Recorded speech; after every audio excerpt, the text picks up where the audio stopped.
ذرا اس آیت پر اب نگاہ کو مرتکز کیجئے، انسان کا خسارہ کیا ہے؟ دیکھیے، سب سے پہلے میں آپ کی توجہ دلاؤں گا، ذرا آنکھیں کھول کر قلب حساس کے ساتھ نوع انسانی کا مشاہدہ کیجئے، کیسے کیسے دکھ، کتنی تکلیفیں، کتنی محنت، کتنی مشقت ہے جو ہر انسان کا مقدر۔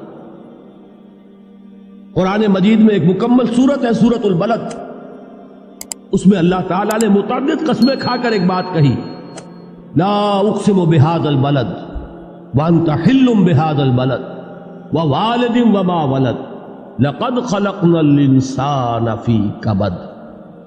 ہم نے انسان کو مشقت ہی میں پیدا کیا، یہ مشقت ہر انسان کا مقدر ہے۔ لوگ گھروں کو چھوڑ کر آئے ہوئے ہیں، کہاں کہاں انسان جاتا ہے، یہ اس دنیا میں محنت اور مشقت۔ ہاں، ایک مغالطہ ہو جاتا ہے کہ شاید یہ محلوں میں رہنے والے جو ہیں انہیں کوئی مشقت نہیں، انہیں کوئی دکھ نہیں، حالانکہ حقیقت یہ نہیں ہے۔ جو جتنا امیر ہے آپ دیکھیں گے اس کی جسمانی مشقت کم ہے، ذہنی کوفت زیادہ ہے۔ ٹرینکولائزرز کی انہیں ضرورت پڑتی ہے، انہیں سیڈیٹیوز چاہیے، خواب آور دوائیں مزدور کو نہیں کبھی ضرورت پڑے گی۔ وہ 8 گھنٹے کی محنت کرنے کے بعد احساس ہوتا ہے کہ وہ صبح ہی کی خبر لے گا۔ اور یہ وہ لوگ ہیں کہ جن کو ہپنوٹکس، خواب آور دوائیاں، سیڈیٹیوز، مسکن ادویات، یہ سارا لیبلیم اور یہ ویلیم اور یہ فلاں اور یہ فلاں، یہ کہاں جاتے ہیں؟ ذہنی سکون اور اطمینان انسان کو حاصل نہیں۔ کسی کی جسمانی مشقت ہے، کسی کی ذہنی مشقت۔ میں آپ کو یاد دلانا چاہتا ہوں مہاتما گوتم بدھ کا معاملہ۔ 30 برس کی عمر میں کپل وستو کا شہزادہ محل کو چھوڑ کر نکل گیا، جوان بیوی کو سوتا ہوا چھوڑ کر گیا، شیر خوار بچے کو چھوڑ کر گیا۔ راجدھانی میں رہنے والا محل کا باسی، جسے یہ معلوم ہے کہ باپ کے بعد مجھے یہ سلطنت ملنے والی ہے، کیوں گیا؟ کبھی کبھی آپ نے سوچا؟ اس نے انسان کے غم اور دکھ کا مشاہدہ کیا۔ اس نے دیکھا کوئی اندھا ہے، ٹھوکر کھا کر گر رہا ہے، کوئی والدین کھڑے ہوئے رو رہے ہیں اور ان کی نگاہوں کے سامنے ان کا نہایت محبوب بچہ دم توڑ رہا ہے اور وہ کچھ نہیں کر سکتا۔ اس نے سوچا یہ صدمہ کیوں ہے انسان کا، یہ دکھ اس کا مقدر کیوں ہے؟ اس صدمے سے، اس دکھ سے نجات پانے کی بھی کوئی شکل ہے کہ نہیں؟ انسانوں کی ایک عظیم اکثریت، شاہ ولی اللہ دہلوی رحمۃ اللہ علیہ کے الفاظ ہیں کہ وہ لدو اونٹ اور کولو کا بیل بن کر زندگی بسر کرتی ہے۔ جو 8 گھنٹے تک اینٹیں ڈھو رہا ہو، اس شخص کا تصور کیجیے آپ، وہ واقعی انسان ہے یا حیوان بن گیا ہے؟ اور 8 گھنٹے کی اس محنت کے بعد بھی ہو سکتا ہے کہ 2 وقت کی روٹی اسے پوری نہ ملے۔ اور یہ تو ہو سکتا ہے، نہیں ہوتا ہے کہ اگر بچہ بیمار پڑ گیا ہے تو شاید کوئی برتن بیچے بغیر اس کی دوا کا سامان نہ کر سکے۔ ایسا شخص کتنے بوجھوں تلا دبا ہوا ہے، کتنی مشقت کے اندر پسا ہوا ہے۔ لدو اونٹ اور کولو کا بیل، انسانوں کی عظیم اکثریت کی سطح پر زندگی بسر کرتی ہے۔ لیکن آپ کو معلوم ہے کہ کولو کے بیل کے لیے مشقت ہی مشقت ہے، اس کے احساسات یہ نہیں ہیں جو کہ ان سے انسان کو جو صدمہ پہنچتا ہے۔ ایک بیل کو اس سے کوئی غرض نہیں کہ اس کا کوئی بچہ بھی تھا کہ نہیں تھا، اس کو کوئی بخار ہوا ہے یا کیا ہوا ہے، اس صدمے سے وہ بیل بچا ہوا ہے۔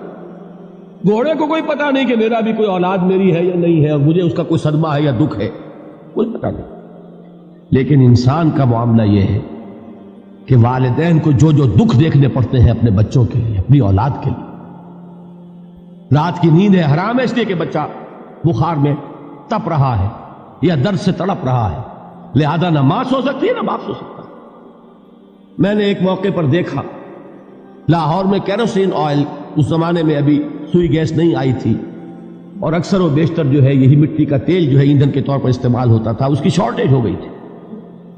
تو کئی فرلانگ لمبی قطاریں لگتی تھی ان دکانوں کے باہر، ڈپوں کے باہر، اور ایسے منظر بھی کہ ایک خاتون برقع پوش، ایک گود میں بچے کو لیے ہوئے، ایک کی انگلی پکڑے ہوئے، بوتل ہاتھ میں لیے ہوئے تیل کے لیے، اور کئی گھنٹے کھڑی ہے دکان۔ یہ مشقت انسان جھیلتا ہے کہ نہیں؟ غالب نے اس کا نقشہ کھینچا ہے کہ رنج سے خوگر ہوا انسان تو مٹ جاتا ہے رنج. مشکلیں اتنی پڑی مجھ پر کہ آسان ہو گئی. ہم بھول جاتے ہیں، ورنہ واقعہ یہ کہ قلب حساس ہو اگر، اور قید حیات و بند غم اصل میں دونوں ایک ہیں. موت سے پہلے آدمی غم سے نجات پائے کیوں؟ اچھا یہ تو ہوا لقد خلقنا الانسان فی کبد. حیوانات کا معاملہ ایک اور اعتبار سے آسان ہے. ان سے کوئی محاسبہ بھی ہے کیا؟ کوئی جواب دہی بھی ہے؟ کوئی ان کو اللہ کے حضور میں کھڑے ہو کر اپنے اعمال کا حساب بھی دینا؟ نہیں. انسان کی یہ ٹریجڈی ہے، یہ المیہ ہے انسان. اس کو بھی قرآن مجید کی ایک سورت میں قسمیں کھا کر اذا السماء انشقت، اس کے بعد کیا فرمایا؟ یا ایھا الانسان انک کادح الی ربک کدحا فملاقیہ. اے انسان، تیرا المیہ، تیری ٹریجڈی اس سے کہیں بڑھ کر ہے. تجھے صدمے پر صدمے جھیلتے ہوئے، مشقت پر مشقت برداشت کرتے ہوئے ایک روز اپنے رب کے حضور میں بھی کھڑا ہوگا، جواب دہی بھی کرنی.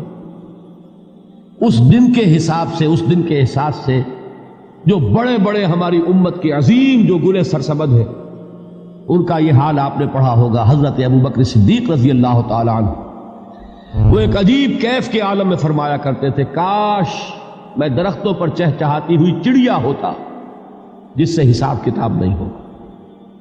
کاش کہ میں گھاس کا تنکا ہوتا جو آج ہے اور کل آگ میں جلا دیا جاتا، ختم ہو جاتا، اس سے محاسبہ کوئی نہیں. وہ جس کے احساس سے کہ حضرت عمر جو ہے اپنے انتقال کے وقت سخت بے چین تھے. ان کے بیٹے حضرت عبداللہ ابن عمر رضی اللہ تعالی عنہما نے ان کا سر جو ہے وہ اپنے زانوں پر رکھ لیا تو کہا نیچے ڈال دو. ایک عجیب بے کلی اور بے چینی. انہوں نے کہا ابا جان آپ کیوں پریشان ہیں؟ آپ تو عشرہ مبشرہ میں سے، آپ کو تو اللہ تعالیٰ نے جنت کی بشارت حضور کے ذریعے سے اس دنیا میں دی. حضرت عمر فرماتے ہیں کہ خدا کی قسم اگر قیامت کے دن عمر برابر سرابر پر چھوٹ گیا تو بہت بڑی کامیابی تصور. یہ احساس جن کو ہوتا ہے. حضرت علی کا حال کیا ہوتا ہے؟ ابھی جو آپ نے حافظ صاحب سے سنا، یہ حضرت علی کا معاملہ ہے کہ ایک تیر پیوست ہو گیا تھا، کسی طرح نکل نہیں رہا تھا. حضرت علی نے فرمایا کہ اچھا چھوڑو مجھے، میں نماز کی نیت باندھتا ہوں. نماز کی نیت پڑھتے تھے تو لرزتے تھے، کانپتے تھے. کس کے سامنے کھڑا ہوں اور کس کے سامنے مجھے ایک دن جواب دہی کے لیے کھڑا ہونا ہوگا. لن تزولا قدم ابن آدم، حضور نے خبر دی ہے ابن آدم کے قدم ہل نہیں سکیں گے. جیسے مجرم کھڑا ہوتا ہے کٹہرے کے اندر، اس کٹہرے میں سے ہل نہیں سکو گے حتی یسأل عن خمس، جب تک کہ 5 چیزوں کا حساب نہ لے لیا جائے. وہ 5 چیزیں کیا ہے؟ کان کھول کر سنیے. عن عمرہ فیما افناہ، عمر کا حساب دو. یہ 80 برس اور 70 برس ہم نے تمہیں دنیا میں دیے، کہاں ضائع کیے؟ وعن شبابہ فیما ابلاہ، اور خاص طور پر جوانی کا دور، امنگوں کے دن، ولولے ہوتے ہیں، قوت ہوتی ہے، توانائی ہوتی ہے، آدمی چلتے ہوئے زمین پر پاؤں مارتا ہے، قوت جو ہے وہ اپنا اظہار چاہتی ہے. یہ جوانی کہاں گلائی؟ حساب دو، ایک ایک لمحے کا حساب دو. وہاں مالہ من این اکتسبہ وفیما انفقہ، ایک ایک پائی کا حساب دو. مال کا کہاں سے کمایا تھا، حلال سے کہ حرام سے، اور کہاں خرچ کیا تھا، گل چھروں میں، عیاشیوں میں، یا نیکی کے کاموں میں، ادائے حقوق اللہ کے دین کے لیے. 4 سوال ہو گئے. 2 زندگی کے بارے میں، ایک زندگی پوری بحیثیت مجموعی کہاں کس کام میں لگائی، اور خاص طور پر شباب کا دور کہاں لگایا. 2 سوال مال کے بارے میں، کمایا کہاں سے، حلال سے کہ حرام سے، جائز سے کہ ناجائز سے، خرچ کہاں کیا. اور آخری سوال وعما عمل فیما علم، جو علم حاصل کیا تھا اس میں عمل کتنا کیا. علم کے انبار لگاتے چلے گئے اور عمل کے آغاز کی بھی نوبت نہ آئی. یہ علم جو ہے یہ اس روز سب سے بڑا وبال بن جائے گا. اتنا علم اور عمل کچھ نہیں، بجائے کہ کریڈٹ کا ذریعہ بنے یہ الٹا ڈیبٹ کا کھاتہ بن جائے. یہ جواب دہی کا احساس ہے کہ جس کی وجہ سے انسان کی ٹریجڈی جو ہے وہ دوہری ہے. کوئی حیوان اتنے بوجھ تلے نہیں. مشقت کی، محنت کی، اس زندگی میں ختم ہوئے، اس کے بعد کوئی محاسبہ نہیں. اس کو بھی غالب نے خوب کہا ہے کہ اب تو گھبرا کے یہ کہتے ہیں کہ مر جائیں گے، اور مر کے بھی چین نہ پایا تو کدھر جائے. یہ ہے وہ ہیومن ٹریجڈی